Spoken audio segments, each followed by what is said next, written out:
दोस्तों ये कहानी है चेतन की। जो कि दोस्तों चेतन की मुलाकात एक बस स्टैंड पर सिया से होती है। और दोस्तों उसके बाद में जो उसके जीवन में होता है उसे सुनकर आपके रोंगटे खड़े होने वाले हैं। दोस्तों सिया से जब वो 3 साल बाद मिलता है तो सिया दोस्तों चेतन को पहाड़ से धक्का दे देती है।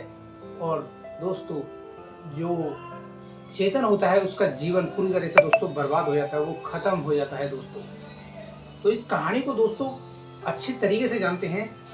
मेरा दोस्तों बैकग्राउंड मत देखा करिए, क्योंकि मैं आपके लिए मेहनत करके वीडियो बनाता हूँ। इसलिए इस कहानी को शुरू से लेके एंड तक ज़रूर सुनिए, तभी तो आपको पता चलेगा कि मैंने इस वीडियो में आपके लिए क्या दिया है। तो दोस्तों इस कहानी को बिना देर किए स्टार्ट करते हैं। दोस्तों ये कहानी है उत्तराखंड के रहने वाले चेतन की, जिसकी मुलाकात सिया से एक बस स्टैंड पर बरसात के टाइम में हुई थी। दोस्तों सिया और चेतन दोनों दोस्तों आपस में बेहद मोहब्बत करते थे। जो कि दोस्तों जैसे ही वो बस स्टैंड पर मिले थे तो कुछ पल की बारिश ने उन दोनों के अंदर बातचीत पैदा की। हालांकि दोनों अनजान थे, लेकिन जैसे ही मिले तो बारिश की वजह से कुछ देर उन्हें वहाँ पर ठहरना पड़ा। उसके बाद दोस्तों उनमें बातचीत शुरू हो जाती है और ये बातचीत धीरे धीरे प्यार का मोड़ ले लेती है। दोस्तों उसके बाद दोस्तों दोनों एक दूसरे से गहरी बातें करते हैं, एक दूसरे का नंबर शेयर करते हैं और अपने इस दोस्ती को दोस्तों प्यार में बदल देते हैं। दोस्तों इन दोनों का प्यार इतना गहरा हो जाता है कि एक दूसरे की चेहरे को देखे बिना दोस्तों रह नहीं पाते हैं। दोस्तों इसी बीच सिया के परिवार में और चेतन के परिवार में इनके रिश्तों के बारे में पता चल जाती है। चेतन के परिवार को पता चली थी तो इससे कोई दिक्कत नहीं हुई थी, लेकिन दोस्तों जैसे ही जब सिया के पेरेंट्स को पता चला तो उन्होंने दोस्तों सिया को उस शहर से दूर भेज दिया और 2-3 साल के लिए दोस्तों बिल्कुल नाकाबंदी कर दी उसकी। उसे शहर में आने ही नहीं दिया, उसे दूसरी जगह पर भेज दिया। इसी समय दोस्तों तो चेतन जो लड़का था जो सिया को प्रेम करता था, उसने सिया के आने का बहुत इंतज़ार किया। उसकी इंतज़ार में उसकी आंखें नम होने लगी थी। दोस्तों चेतन उसे हर दिन याद करता था, लेकिन समय के साथ साथ दोस्तों उसने सिया को छोड़कर अपने काम पर ज़्यादा ध्यान दिया। हालांकि उसकी यादें, उसका प्रेम उसके दिल में आज भी था, लेकिन आज सबसे ज़्यादा वो अपने काम में मस्त था। उसने अपने जीवन में तरक्की हासिल की, जॉब किया और रिया का इंतज़ार दोस्तों हमेशा अपने दिल में रखा। दोस्तों 3 साल बाद रिया उसी शहर वापस आती है और जैसे ही ये बात दोस्तों चेतन को पता चलता है तो चेतन उससे मिलने के लिए कॉल करता है। कॉल करने के बाद सिया से बात होती है। जैसे ही सिया से बात होती है, सिया उसे कहती है कि हाँ मैं तुमसे मिलना चाहती हूँ।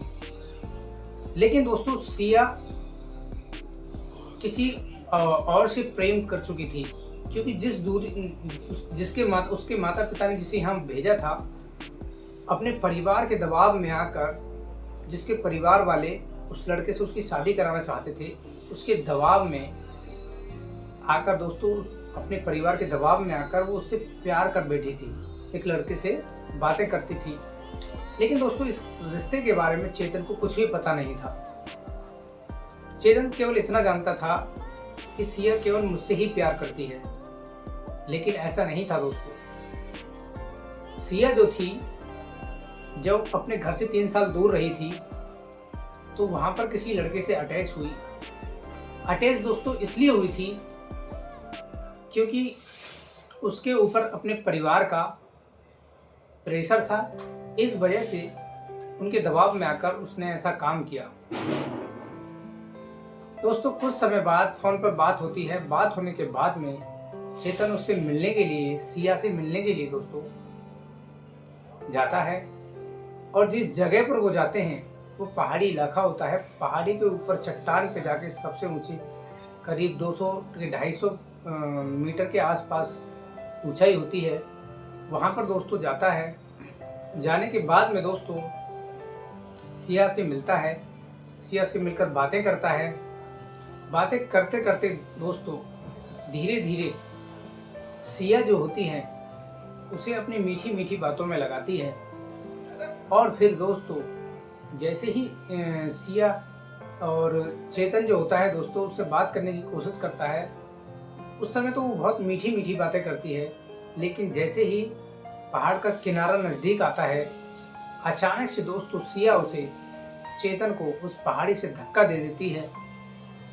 और जैसे ही धक्का देती है उसके चेहरे पर, चेतन के चेहरे पर दोस्तों एक हल्की सी मुस्कुराहट होती है और ये कहता है कि तुमने मेरे साथ अच्छा नहीं किया। मैं तुमसे सच्चा प्यार करता था। मैं तुम्हें कोई बददुआ नहीं दूंगा। तुम हमेशा खुश रहना। लेकिन मेरा प्यार सदा के लिए अमर हो चुका है। दोस्तों इतना कहकर चेतन बहुत गहरी खाई में जा चुका था।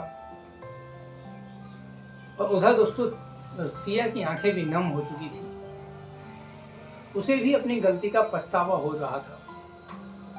वो अंदर ही अंदर दोस्तों सोच रही थी कि मुझे ऐसा नहीं करना चाहिए था, लेकिन ना चाहते हुए भी उसको ऐसा करना पड़ा।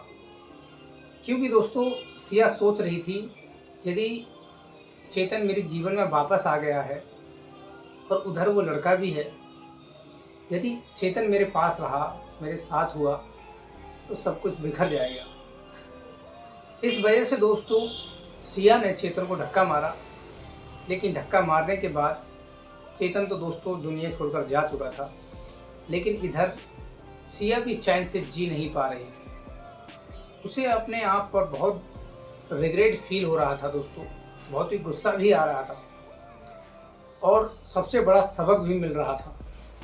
वो अंदर ही अंदर दोस्तों पछता रही थी कि मुझे ऐसा नहीं करना चाहिए था।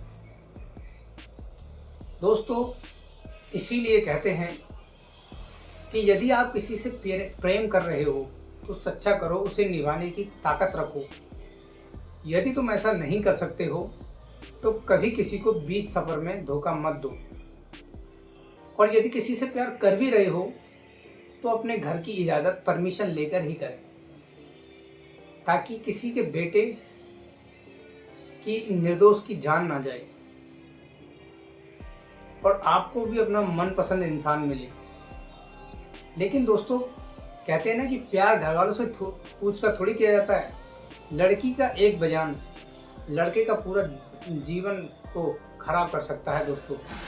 इसीलिए दोस्तों हमेशा जब भी किसी से अटैच में आओ तो दोस्तों हमेशा दोनों तरफ से बातचीत को अच्छी रखें। बातचीत परिवार, फैमिली से बातचीत करके रखें ताकि भविष्य में कोई दिक्कत ना हो। तो दोस्तों मेरे द्वारा कहानी आपको आज की कैसी लगी कमेंट बॉक्स में ज़रूर बताइएगा। वीडियो को लाइक, चैनल को सब्सक्राइब ज़रूर कर लेना दोस्तों, ताकि दोस्तों मेरा हौसला जो बढ़ता रहे। नमस्ते दोस्तों।